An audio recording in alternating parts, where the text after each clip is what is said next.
बच्चों, अभी आप लोगों ने बौद्ध धर्म, बौद्ध भगवान बुद्ध, उनके अनुयायी, उनके नियम, इन सब चीज़ के बारे में पढ़ा।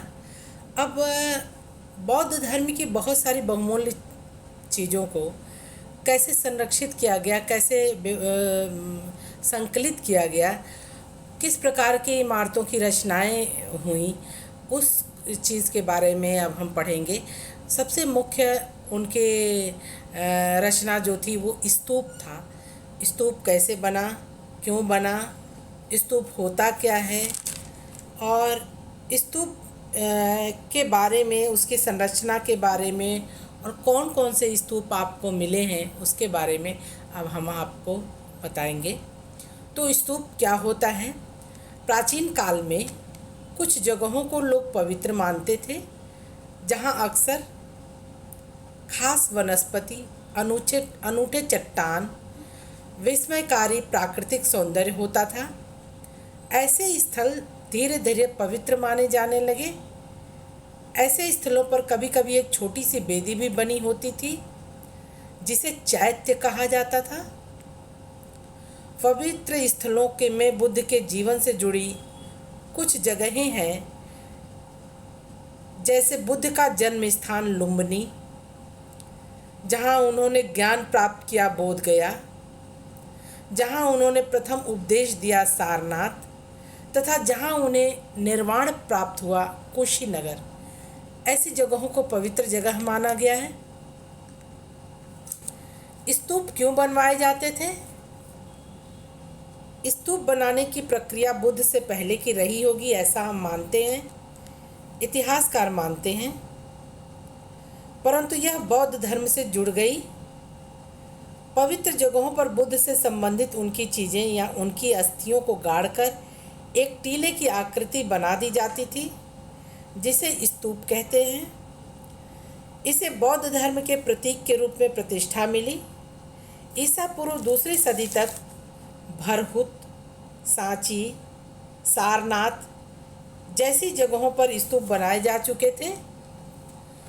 स्तूप कैसे बनाए गए, इसके बारे में जानो। स्तूप की वेदिकाओं और स्तंभों पर मिले अभिलेख के अनुसार इसको बनाने के लिए कुछ राजाओं के ने दान दिया, तो कुछ शिल्पकारों और व्यापारियों द्वारा दिए गए दान से ये बनाए गए। अशोकावादान नामक बौद्ध ग्रंथ के अनुसार अशोक ने बुद्ध के अवशेषों के हिस्से को हर महत्वपूर्ण शहर में बांटकर उनके ऊपर स्तूप बनाने का आदेश दिया। स्तूप कैसे बनाए गए, इसके बारे में और भी ध्यान से सुनो। सांची के एक तोरण द्वार का हिस्सा हाथी के दांत का काम करने वाले शिल्पकारों के दान से बनाया गया था। सैकड़ों महिलाओं और पुरुषों ने दान के अभिलेखों में अपना नाम बताया है। कभी कभी अपने गांव या नगर का भी नाम उसमें डालते थे, तो कभी कभी अपने रिश्तेदारों का नाम भी इसमें बताते हैं। इन इमारतों को बनाने में भिक्षुओं और भिक्षुणियों ने भी अपना दान दिया था। स्तूपों की संरचना। प्रारंभ में स्तूप अर्धगोलाकार मिट्टी का टीला था, जिसे अंड कहा जाता था। बाद में इसे कई चौकोर और गोलाकार आकारों के संतुलन से जटिल स्वरूप दिया गया। अंड के ऊपर एक हर्मिका होती थी। हर्मिका मतलब एक छोटा सा चबूतरे टाइप का अंडाकार जो शैली स्तूप का होता था, उसके जो शीर्ष पर एक छोटा सा चबूतरे टाइप का, जिसको हर्मिका बोलते थे, वो बनाया जाता था। यह छज्जे की तरह का ढांचा देवताओं के घर का प्रतीक माना जाता था। हर्मिका से छतरी लगी एक मस्तूल निकलती थी, जिसे यष्टि कहा जाता था। स्तूप के चारों ओर एक वेदिका होती थी, जो एक पवित्र स्थल होता था जहाँ की भिक्षु या भिक्षुणी परिक्रमा करते थे। पत्थर की वेदिकाएं तथा तोरण द्वार के अतिरिक्त सांची और भरहुत के स्तूपों में कोई अलंकरण नहीं है। तोरण द्वार से उपासक प्रवेश करते थे और स्तूप के दक्षिणावर्त परिक्रमा करते थे। सांची और अमरावती का स्तूप। स्तूपों के खोज का इतिहास है। प्राचीन अवशेषों में अत्यधिक आकर्षक सांची कनखेड़ा की इमारत, जो भोपाल राज्य की अद्भुत कलाकृति है, वहाँ स्थित है। यह भोपाल से 20 माइल दूर उत्तर पश्चिम दिशा में एक पहाड़ी पर स्थित है। महात्मा बुद्ध की मूर्ति एवं प्राचीन तोरण द्वार आकर्षण का केंद्र है।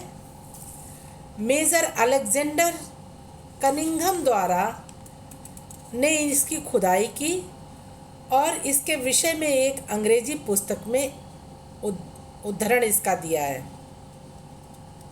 1818 ईस्वी में सांची के स्तूप के खोज के समय इसके तीनों तोरण द्वार खड़े थे, जबकि चौथा गिरा हुआ था।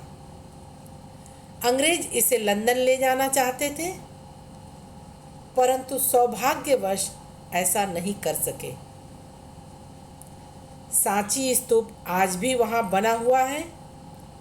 इतिहासकारों के अनुसार सांची स्तूप में कई कहानियों का चित्रण किया गया है। इसमें एक दृश्य वेशांतर जातक से लिया गया है, जहां एक दानी राजकुमार का चित्रण किया गया है, जो अपना सब कुछ दान देकर अपने पत्नी एवं बच्चों के साथ स्वयं वनवासी बन गया। सांची के स्तूप की संरचना।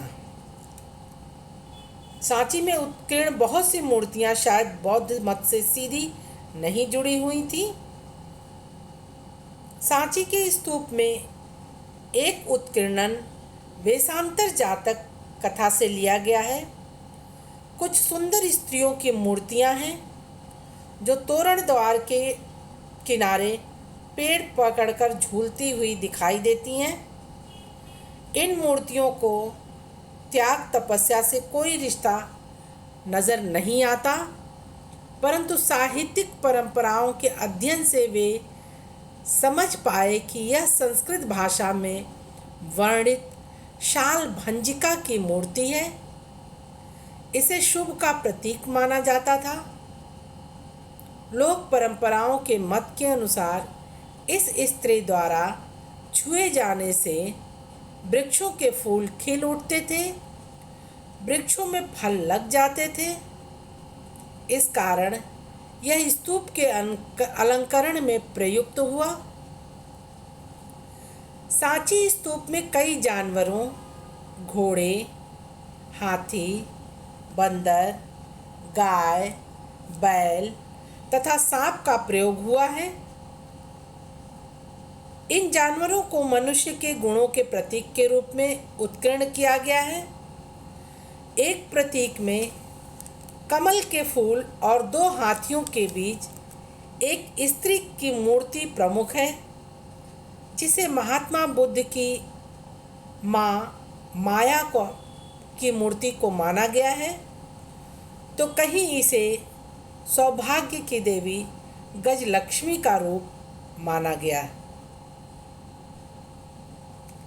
इतिहासकार जेम्स फर्ग्यूसन ने सांची के स्तूप के अध्ययन के आधार पर सांची को वृक्ष और सर्प की पूजा का केंद्र माना था।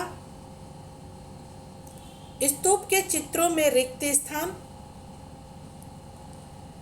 महात्मा बुद्ध के ध्यान की दशा, स्तूप महापरिनिर्वाण का प्रतीक, चक्र, सारनाथ में दिए गए प्रथम उपदेश के प्रतीक का पेड़, ज्ञान प्राप्ति के प्रतीक के रूप में दिखाया गया है। ये तो सांची के स्तूप का संरचना है। अब अमरावती में भी स्तूप मिला है, उसके बारे में जरा सा ध्यान से सुनो। 1796 ईस्वी में एक स्थानीय राजा एक जगह गंटूर नामक जगह पर, जो आंध्र प्रदेश के अमरावती में स्थित है, वहाँ पर एक मंदिर का निर्माण कराना चाहते थे।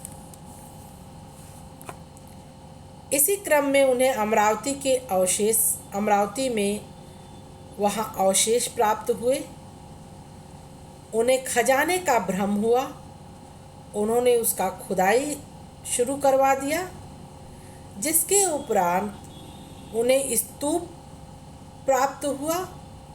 कालांतर में कालिन मैकेंजी उधर से गुजरा, उसे भी कई मूर्तियां प्राप्त हुई, जिसका उसने विस्तृत चित्रांकन किया है। सन 1854 ईस्वी में आंध्र प्रदेश के कमिश्नर ने अपने अमरावती यात्रा के दौरान कई मूर्तियों को अपने साथ मद्रास ले गए। उन्होंने पश्चिमी तोरण द्वार की खोज की और इस निष्कर्ष पर पहुँचे कि अमरावती में बौद्धों का सबसे विशाल और शानदार स्तूप था। 1850 ईस्वी के दशक में स्तूपों से उत्कीर्ण पत्थर को कई जगहों पर ले जाया गया। कई अंग्रेज अधिकारी उसे अपने उद्यान में स्थापित कराए। इस प्रकार मूर्तियों तथा उत्कीर्ण पत्थरों की लूट से अमरावती नष्ट हो गई, परंतु सांची का स्तूप इस क्षति से बचा रह गया। इस प्रकार सांची के स्तूप को संरक्षित किया जा सका। बच्चों, तुमने बुक खरीद ली है। उस बुक में से एक क्वेश्चन मैं बोल रही हूँ, जिसे ध्यान से देख के पढ़ के उसका उत्तर लिखोगे। प्रश्न है, बौद्ध ग्रंथ किस प्रकार तैयार और संरक्षित किए जाते थे? फिर से सुनो, बौद्ध ग्रंथ किस प्रकार तैयार और संरक्षित किए जाते थे? इसके बारे में आप अपने कॉपी में उत्तर लिख के हमें दिखाएंगे।